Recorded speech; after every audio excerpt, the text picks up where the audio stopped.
Buon pomeriggio a tutti, io sono Tiziano Antognozzi, sono curatore culturale del programma culturale di Lucca Games e mi sono occupato di organizzare l'anniversario dei 30 anni di Magic the Gathering qui a Lucca Games. Grazie a tutti di essere così tanti, come tutti gli incontri.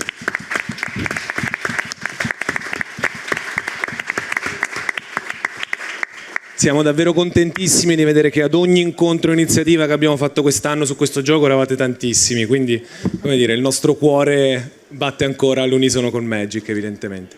E normalmente inizio col chiedere all'audience se preferisce ascoltare il panel in italiano o in inglese.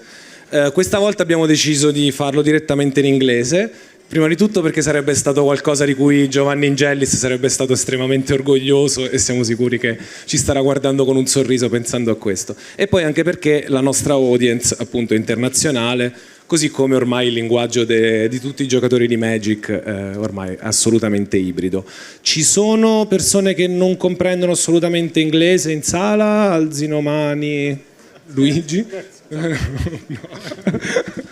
Ok. Nel caso ci sia qualcuno che ha bisogno di un interprete, Lucy è qui vicino, quindi potete avvicinarvi a lei e vi farà una traduzione simultanea. So I'll switch to English right now. Let's go real quick to it. The guy next to me, his name is Sam Gaio. His name is Italian, but he's actually American. And he curated with me the exhibition MTG The Gathering 30.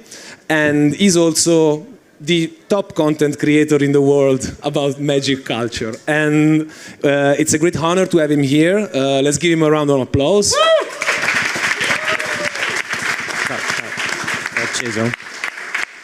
Grazie mille, thanks so much. As Tiziano mentioned, he and I worked on the exhibition for about 9 months, starting in January. And it was very important for us to first understand from where we stood if we want to give proper recognition to the heritage of magic in Italy. That is to say that we did a lot of research, we did a lot of interviews, and the reason we're speaking today is to honor all of the people that were here 30 years ago at Lucca when magic came to Italy. It's not a coincidence that magic came to Italy first. There was a long tradition of card games and also a power between people gathering around a table to play a game. This is very important to Italy and has always been. So it's no surprise that magic was successful in Italy, but it was because of the people that were here. They were insistent, and Peter can speak to that a little bit. Giovanni Ingellis and Stratelibri were here, and they believed in the game, the power of the game to bring people together. 30 years later, we're in Sala Ingellis because of that initiative, right? And we wanted to pay homage to that very strong legame, connection, okay? So it's because of Ingellis and everyone that Magic became an international game, that translation and localization efforts took place and brought it from, Peter's basement to the world, right? And we're still celebrating magic. One of the best parts of our exhibition is seeing people come to the exhibition and point at the cards and say, oh, I remember when my best friend opened this outside of Stratagemma in Firenze and we were all so excited. And I remember losing to this card and this card, my friend, il mio amico Tommaso aveva questa carta, right? So we feel very proud of the story that we told with the exhibition, and this panel here is an extension of that. So thank you for coming, and I'd like to pass to Peter Adkison, the first CEO of Wizards of the Coast. Good one. Yeah, great. Yes, Peter, please go ahead. Just one small point. We named this panel Wizards Across the Oceans because that's the way we intended it. And I would like to share a little bit on, what was Wizards of the Coast in the early days and what was going on, like in pictures like this, right? What is that? Which kind of company were you?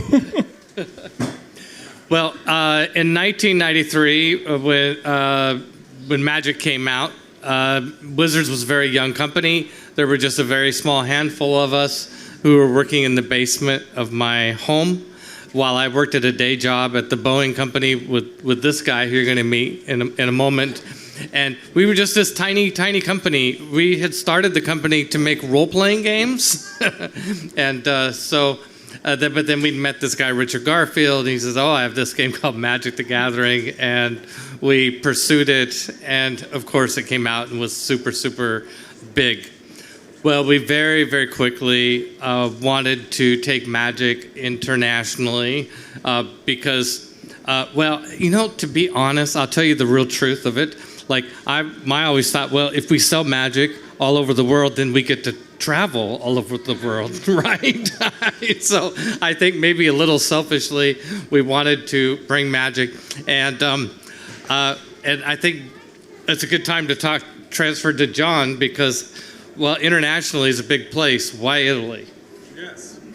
Let me introduce, ladies and gentlemen, Mr. John Jordan, who maybe is whose name might resound slightly less than Peter's nowadays, but is definitely one of the people for whom we are here today. And he was responsible for the international strategy of distribution and licensing of Wizards of the Coast in the early company, right?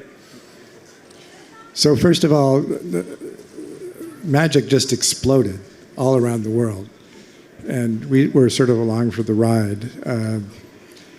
And we had to figure out how to pull all the pieces together. It took a while to figure that out. In Italy in particular, we felt it would be really strong because when I was 8 years old, I went to Terza Elementare at Pisa, and all the kids would collect Panini cards. Big mazzi of Panini stickers. And when I saw Magic, it felt that Italy is a country where it would just be a tremendous force. And when we met Giovanni, and he was so excited he couldn't control himself. And we had already started trying to figure out how to translate the cards into French and German, but we didn't know how to do it. And we had a documents translation company that we didn't know any better. They did a terrible job, but Giovanni's someone who it was part of his soul, and he was very. I don't know, Sylvia, you can probably give me the right number. My recollection is that he was very proud of having invented well over 30 names for undead creatures for D&D in Italian. So he was the perfect person to lead the effort in Italy, and he was the first to market, even though we had started these other languages first. And we came to Lucca so many years ago. John, can you tell me what's going on in this picture? Do you see it? Oh, in this picture. I don't know what's going on. It's there's some you can recognize some faces, I guess. Jay Hayes and so let me help that out. There's Valentina Ingellis on the left, a very young one. Then there's you. Yep. You look almost the same. Then there's Giovanni, and there's Peter, who also looks the same. Yep. And there's another guy who, honestly, I don't know who that is. That's Jay. Jay Hayes. And you were in what will then become the Sala Ingellis, right? In Lucca Games 1994, that's... Yep. Yeah. What? No, it was really an amazing experience. We were able to see the magic just happen. I remember sitting outside the tent, and these three kids came running out with booster packs in their hand, and they didn't know what was inside. But they were excited, and they came out and they opened them up and they looked at the cards and they just had this excitement and wonder and it was this magical moment. And I was speaking with Peter. I don't remember anything else about that. It's just this, because your memory goes over the years, but that moment was so vivid, and you could just feel the excitement of the extraordinary game that Magic really was. We were so blessed to be able to help bring that to the world. And as we go around the world, we see so many people whose lives have been affected by it. And it was, anyway, I'm very thankful and to have Thank you, John. been a part of it. Thank you, guys. Thank you so much.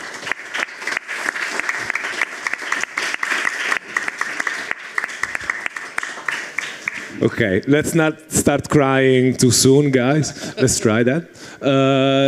Then, something else was going on in Milan, I guess. There was this young company called Stratelibri where Silvio Negri Clementi and Luigi Loforti were working among many other alumni of the gaming scene of nowadays. Would you like, Silvio, to share a little bit on, what was Stratelibri?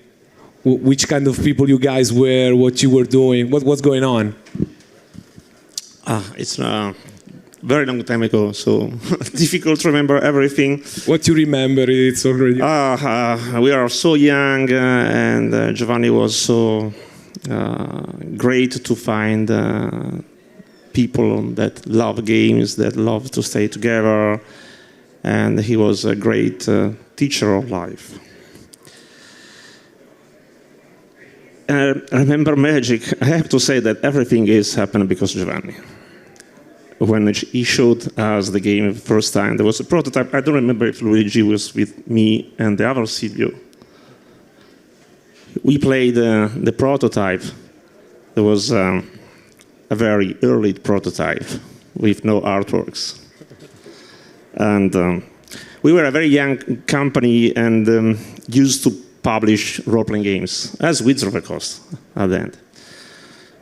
So just books, black and white.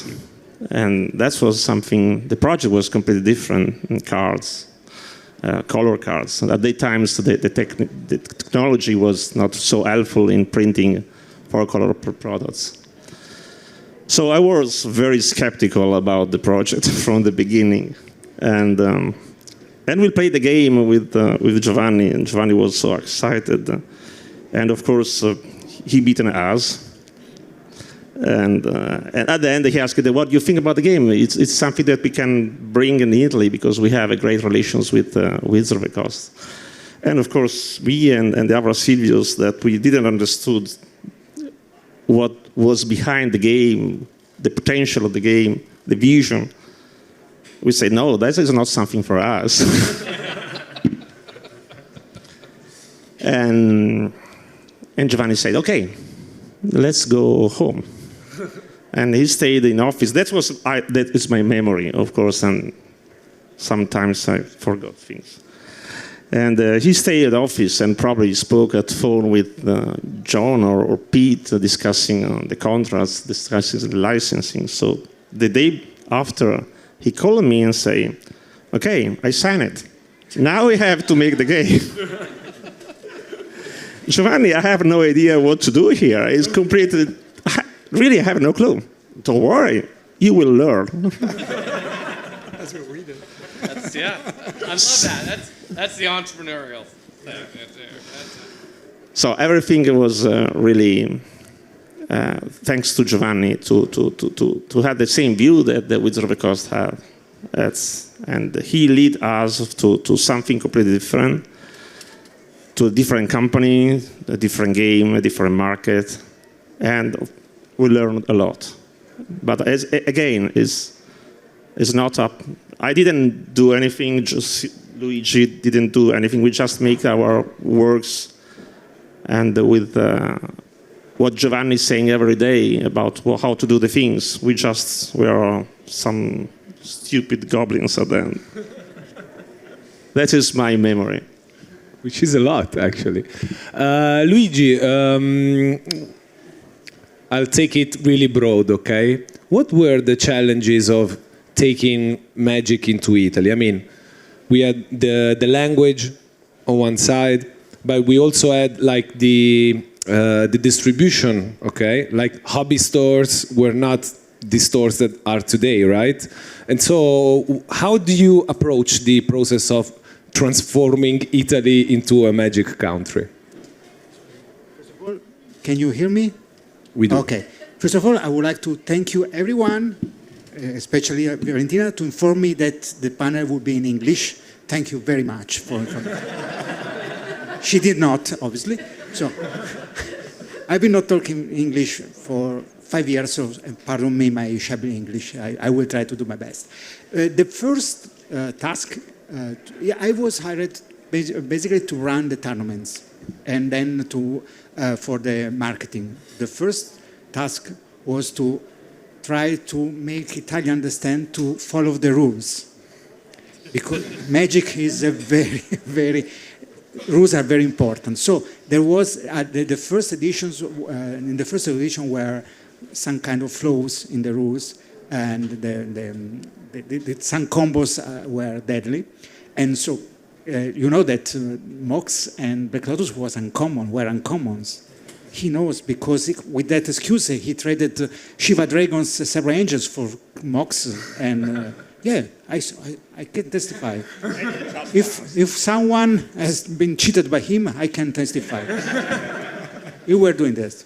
So the first, as a marketing, okay, I started working in Stratelibri with magic. Giovanni acted as a pusher, basically. The first is for free. The second one, then he lured me. I was working in a warehouse and getting paid with legend boosters. I worked very hard, very hard. Then he was convinced that I was foolish enough to start working there, and I started to organize tournaments and running the marketing with people. The task was rightly was the difficult, the high level of I would say the sophistication of the game. I mean, it was a very sophisticated game. So the end, you would think that it was a good thing for the role players. But the role players were very traditional, so they saw magic as a menace to their hobby. I remember in a Nunzio Suraci probably is here somewhere. During an April's convention, people organized a fire with a mox. Oh, no, my God. Yeah, I remember. They called every role playing game. It was a sabba, basically.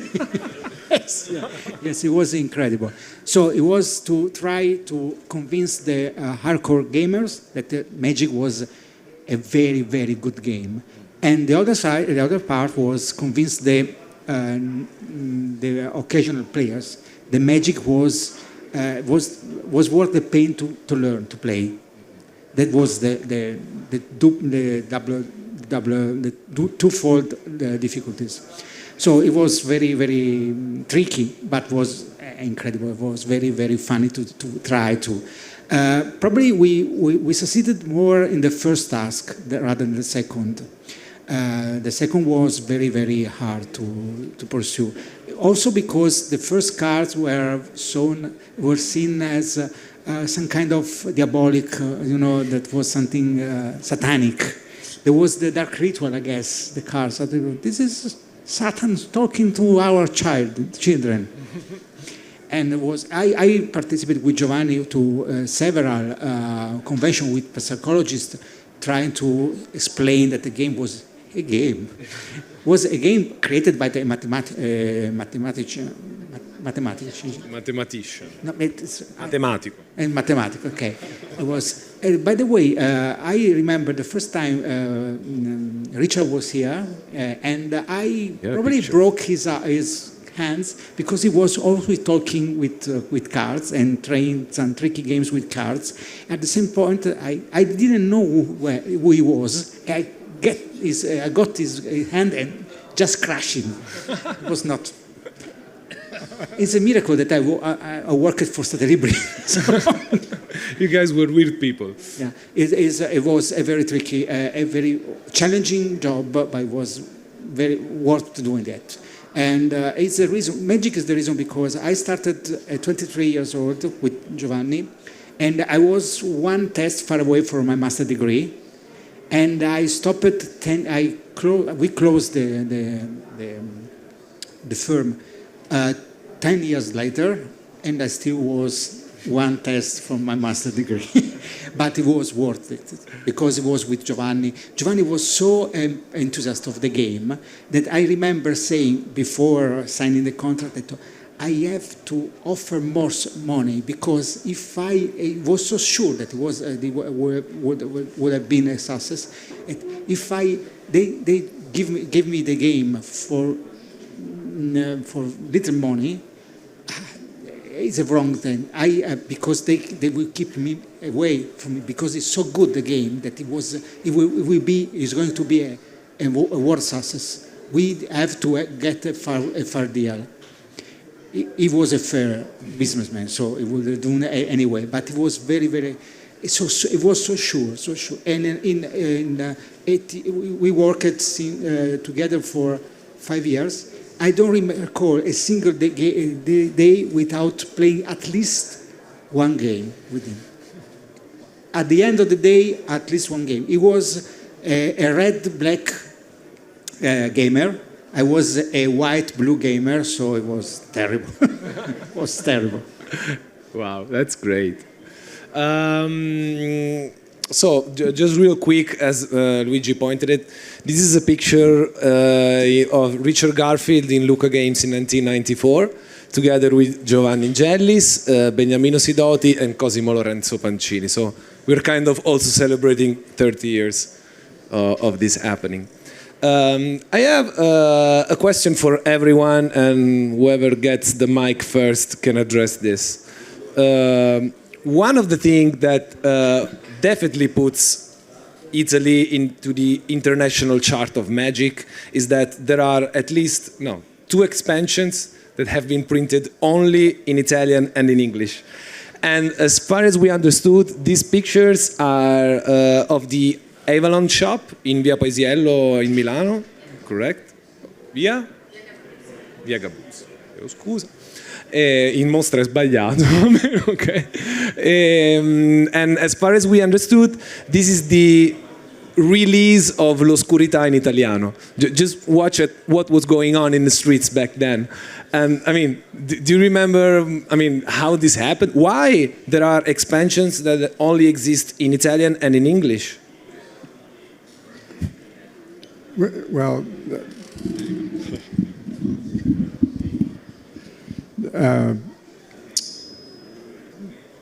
Italian was the first language, and Stratelibri had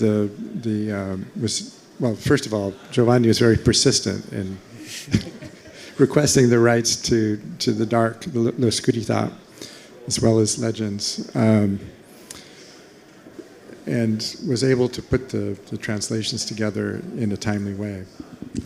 So I think one reason that's important is because Italy was the first language, there was a lot of pressure on John from Richard and R&D, and I agreed with them, which was that we wanted to move towards a simultaneous release so that every time there was a new expansion of Magic, it would come out worldwide in every market that we were supporting, in every language we were supporting at the same time.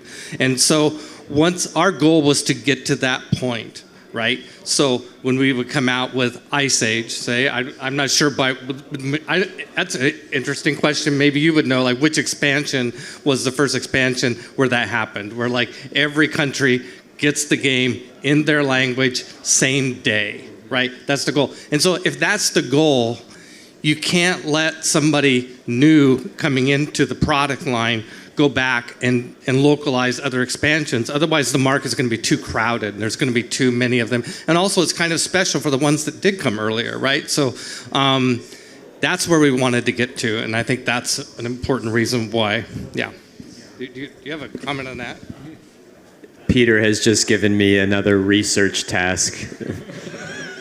This is how it goes. Every time I'm like, oh, I wonder. And then I end up spending 2 months reading journals and articles from 1995. This is how it happens. Just like that. A simple question.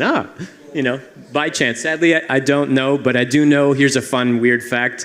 L'oscurità and leggende were the first, but they're al contrario. That, sure, Oscurità was the first chronologically, but not the first in time, So there's it's hard to explain. You understand? Yeah. It's actually easier. It's not. So, like in the US, they released Legends first and The Dark after. Whereas in Italy, we had L'Oscurità first and Leggende after. Is that correct? Probably. Yes. Okay. Yeah, that's how we got that. Yeah, mostly. I'd like to know a little bit from the Stratelibri guys. Do you recall anything special about like Lucca in 1994? Like, there's a little thing that you told me which stricken me a lot, and this is something confirmed by also the old alumni of the staff. They all recall this. At the end of the event, you couldn't tell the color of the ground because it was entirely filled with open magic boosters. Is that real? Absolutely. It was incredible. The last day after the show was closed and there is no more people around, there are just magic boosters everywhere. And probably that was the time that I understood that was something different and a success. Giovanni already knew that. I remember seeing an Italian magic booster, I think Homelands, on the ground at the subway. And I just remember that moment because, in our community, especially in our community of geeks, we're the geeks, right? Yeah. We're the geeks, we're the nerds. There weren't as many of us in 1994. We were a small group. And so we used to seeing our games, but only in certain areas, right? And we see it in the game stores or we see it at our friends' house or the club that we play. But to see a discarded littering is bad, I'm sorry. But to see a discarded magic booster pack wrapping on the floor in the subway, for some reason that stuck out to me like, wow. Oh, wow, that's really cool. I'm just going to leave it there. Now that's called guerrilla marketing, right? Yeah.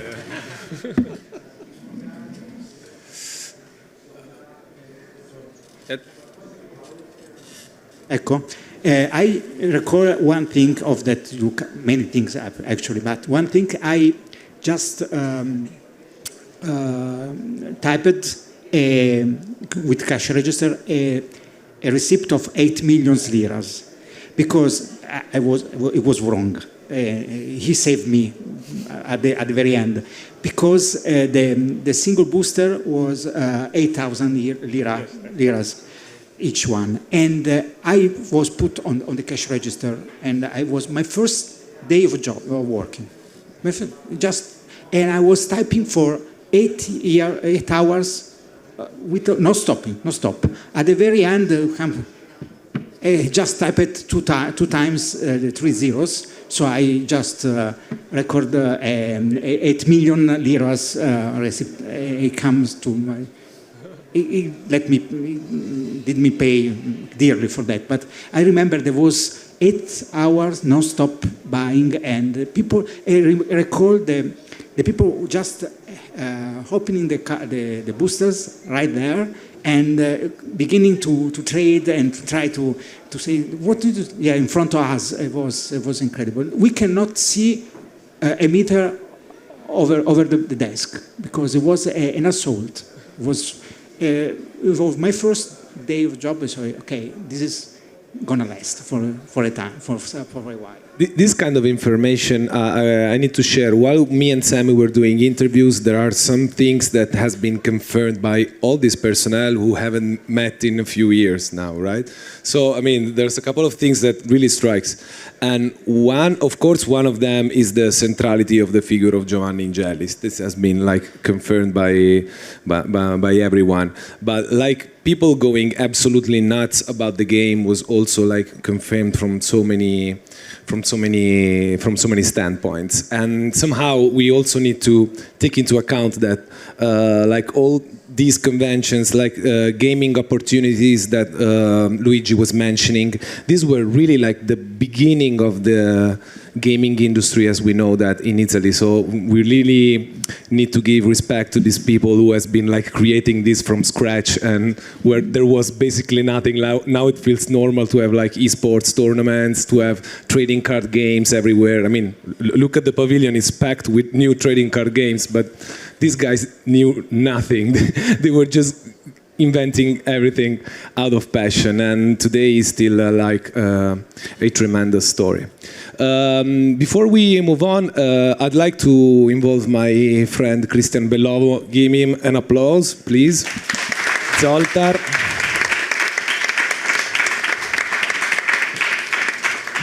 We all know and love Christian for the stuff he does for D&D. He's the top guy in Italy, I guess, right now. Used to be the top guy, and he still is the top guy.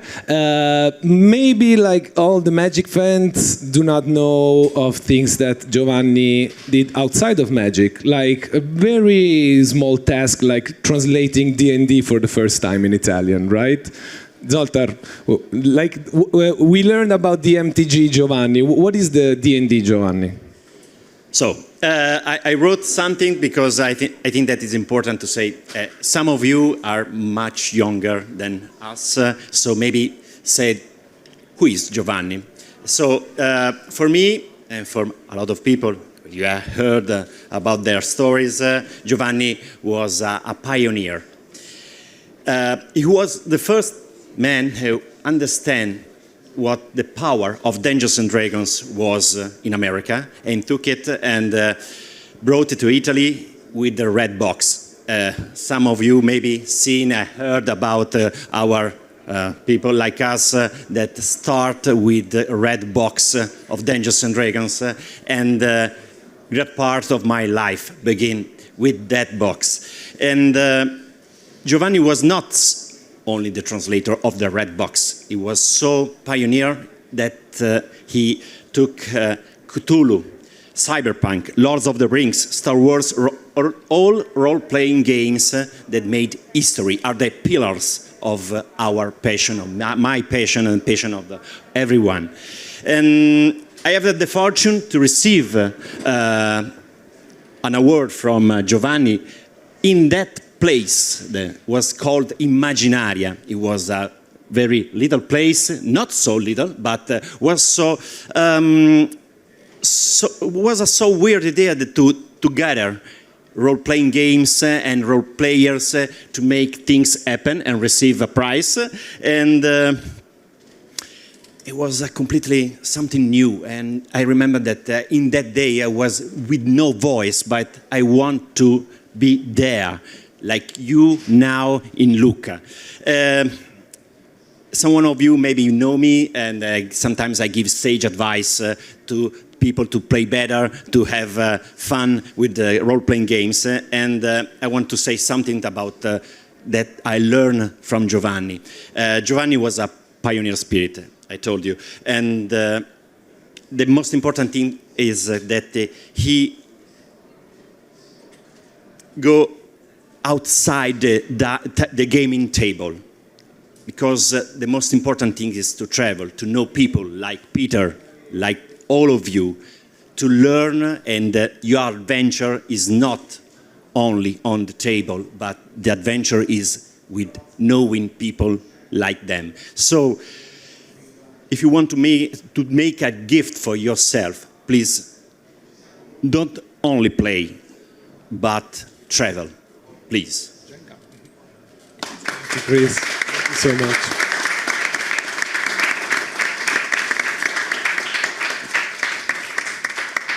we didn't we didn't include any time for Q&A. Although since we have like another 5 minutes, we can take a couple of questions to our guests. If somebody has some curiosities, otherwise I can go on like for a few years. But if there are like certain things that you always wondered about how magic arrived in Italy, please let us know right now. Please.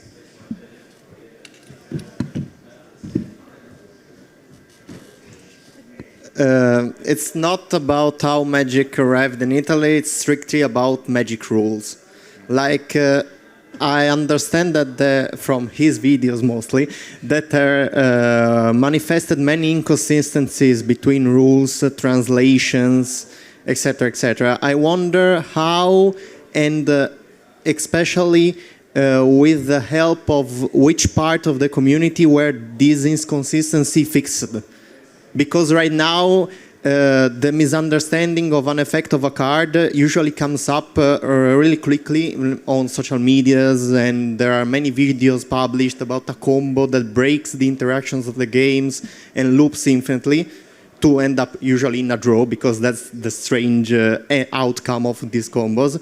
But at the time, this wasn't so immediate.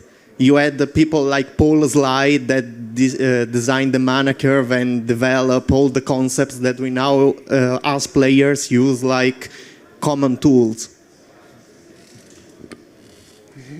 I'll quickly say that this speaks sort of to the spirit of every part of this story. Wizards of the Coast was founded in his basement by people who did not do business, more or less, just passionate people that wanted to play games. Stratelibri was working for people who were passionate about games and then had to learn business, right? And the rules themselves, because a trading card game never existed before Magic, were also a bit colloquial, right? A lot of the stories and the interviews we've done, we realize even with Luigi, who had a monumental task of teaching people how to play this very complex game with obscure rule sets. Maybe you and I play a certain way, and you go down to Roma, and in Roma they play a certain way.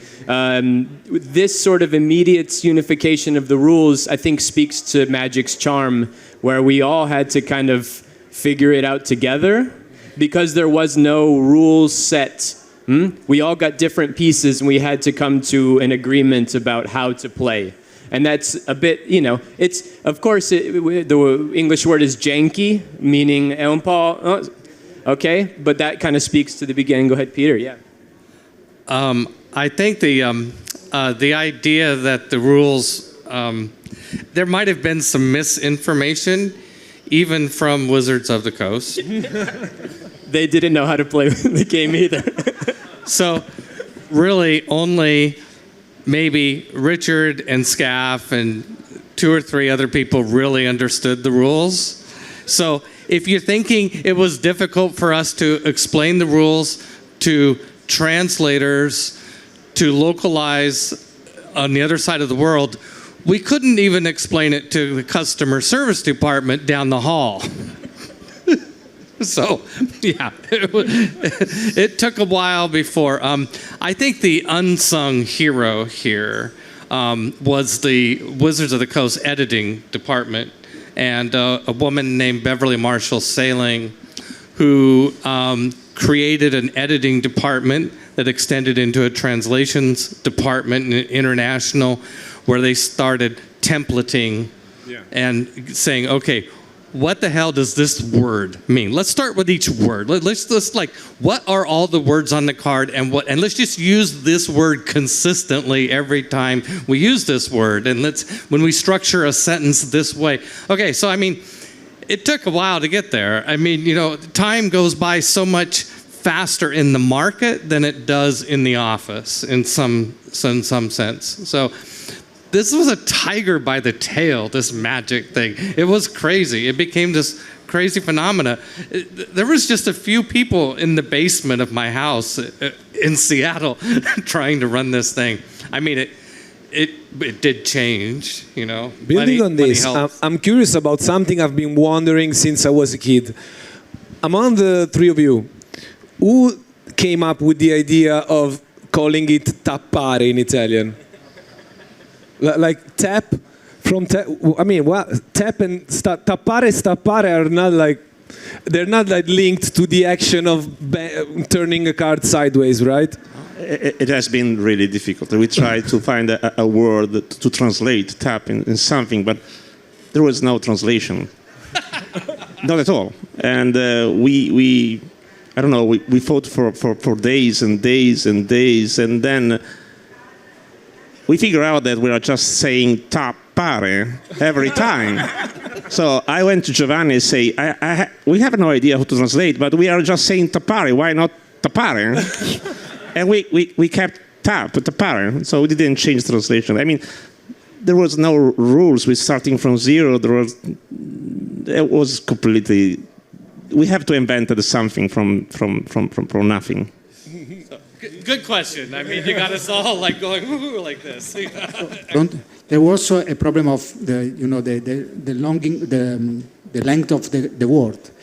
For the translation. So tappare was quite similar, so we could make the word stay inside the layout. So it was good, and it was also was onomatopoeico. Yeah. Because it was tap. Right. It was very satisfying to say, I'm tapping. I'm pretty sure nobody knew about this. That's new knowledge. Okay, I don't know if there's real quick one other question which can lead to other questions. Vengo io.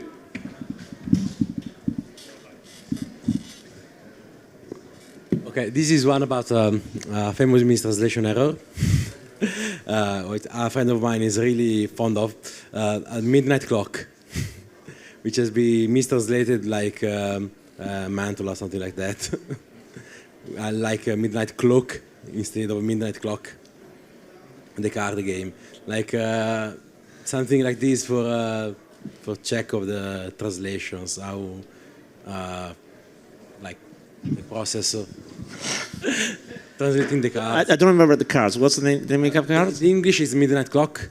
In the Italian name was mistranslated as something like mantello. It's like instead of clock. Do you remember clock, which expansion was the basic? Yeah, so basically how the I don't remember it. The problem was how the process for translating the card from the name of the cards, something like that. For there is something. It's not my fault. No, I don't remember. I mean, we took so many decisions so fast because we went to print the game as soon as we can, and since we are translating the game at the same time as they were releasing the game, so we are trying to go back to them. I mean, stay close to their release, and I remember that's another something in the memory. That we translate so fast that we are really ready to print the beta version, but then then someone from US called us and say no, stop it, the game is broken. You can print the beta version because for the Moxes and the Black Lotus they are too powerful. So stop it and start again with the new set of rules, a new set of cards. We remember we had the printer proofs of a Black Lotus in Italian in the office. Wow, Loto Nero. Oops. Yes, Loto Nero. All the cards from the beta version were translated. We are ready to print. 1 week before going to Carta Mundi in Turnhout in Belgium was the factory. They stopped me to go there and they say, no, you have to start from. You wait for a new rules and cards. Are you wanting an apology? I'm so sorry that you had to work so hard, Silvio. No. The problem is if we knew the value that these cards have now, probably it was better to print them and keep them. Yes, I think the part it goes back to the translations questions. It's interesting. I guess I should have anticipated that would be a big topic. We had this goal of having the cards released in all languages around the world at the same time eventually, and the same day. And But we didn't really understand internally immediately the implications of that, because you have a production process, you know, you design the cards and then somebody writes them and then they're illustrating, that's kind of going on at the same time. And it comes together and you typeset it and edit it and then you send it to the printer. And that's all very linear, and you're like this, then this, and this, and this, and this, and this. And then John's saying, wait a minute, okay, we can't start the translation until you're done with the editing, and that takes us some time. And we're in the U.S., we don't want to slow down and so it put a lot of pressure. You want to say something about? Yeah. So the way it worked was the U.S. English language team, the R&D guys promised that they would give us text a month early, but they always came up with ways to improve the game. So they kept changing the cards right up until the point when we made the physical films that we flew over to Belgium to have Cartamundi print them. So when those films left the house, that's when you got the English language text to translate. So Cartamundi would print the English language cards, they'd load them in a container and put them on a boat and ship them back over to the US, which takes a while because it goes by ship. So you have about a month, maybe a little less. And during that period, we had to start with the English language that we knew was actually the final language because it was already being printed. Quickly translate it, edit it, typeset it, print it, and get it out to market so that when we put it in the store in the US, it went into the store in Italy on the same day, hours later. It was really remarkable. Yeah. But that's why you had no time to translate. And they are perfect. Yeah, it was really, really incredible. It was really incredible. It's like crazy. Guys, I'd love to stay here for another 5 hours for sure, but unfortunately our time for now is over. Please give a big round of applause to these guys.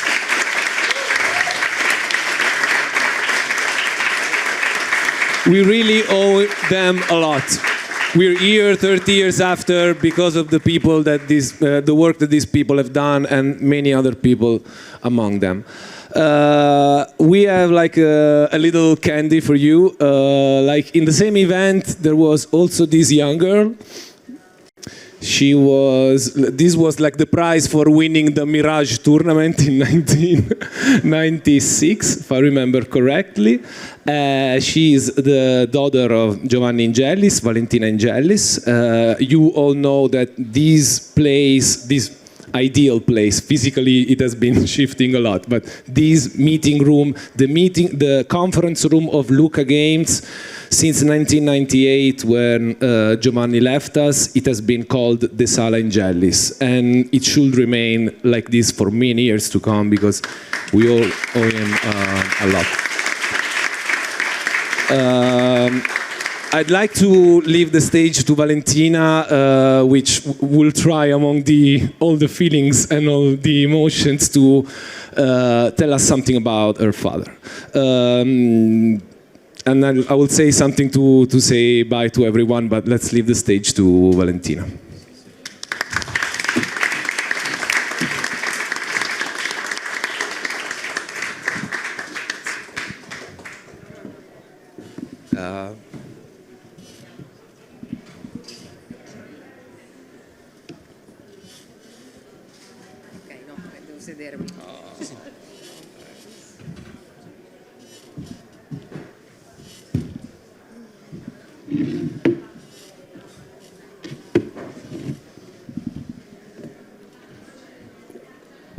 Prova. Ok, devo leggere perché è veramente troppo emotional. Actually today is like a field of dreams. If you build it, he will come. So I am Valentina Ingellis, Giovanni Ingellis' daughter. He was my father. I'm honored to be here to remember once more my father Giovanni after 25 years from his departure. Yes, 25 fucking years. It's a quarter of a century, but his memory, as you could see today, still survives for people who met him in person, and even for people who only heard his remarkable story. So I guess today the role is to fill his empty seat. Who was Giovanni Ingellis? He was a dreamer. He was a visionary, a passionate and hard worker, a fighter, and a very good friend. He was the one person that Wizard of the Coast picked to open a new market, and from the USA, they opened Italy as a first new international expansion. This is something that doesn't happen every day. His personality, charisma, because he was a very fun guy, and credibility made a difference. A few months after sealing the contract for Magic, he found out that he was suffering from leukemia. But even in the sickness, he fought and worked, always with a smile on his face. Actually, if I think about how he reacted, it's still impressive to me. Does it hurt? Oh, it certainly hurts. The trick is not minding that it hurts. And I had to mention Lawrence of Arabia, the guy upstairs knows the reason. This is a citation that I used to love. He was a special guy and had a special way to touch the soul of the people who crossed his path. The people who worked with him were family. He was loyal to them. Following his passing, my mission for many, many years, hopefully I'm at the end with it, was to reconnect with all the friends, ex-friends and people who knew him. It was important to me gather pieces of him. And I realized that Giovanni has proven a kind of immortality, because at the end, he left a mark in everyone, and he impacted and influenced many life decisions. He changed my life as well. Not easy to bear the loss of such an important figure. His legacy keeps driving me to raise the bar and to never ever compromise. And then, just to conclude with one last thing. Through all these years of commemorative speeches about Giovanni, I will never mention her, and she deserves it more than anybody. Behind every great man, there is a great woman, and that woman, is, in Giovanni's case, is Lucrezia, his wife and my mother. She was his rock, and behind the scene, with great resilience, was always on his side, supporting him through good and bad times. And then thank you to Luigi Loforti to be here. You are a brother to me, and I try to insist to having you here. And your presence means the world to me. And finally, I want to thank you, Tiziano, for the empathy and the understanding. We had like few strange calls during through all the months. Thank you for the chance to remember Giovanni Ingellis. He was my father.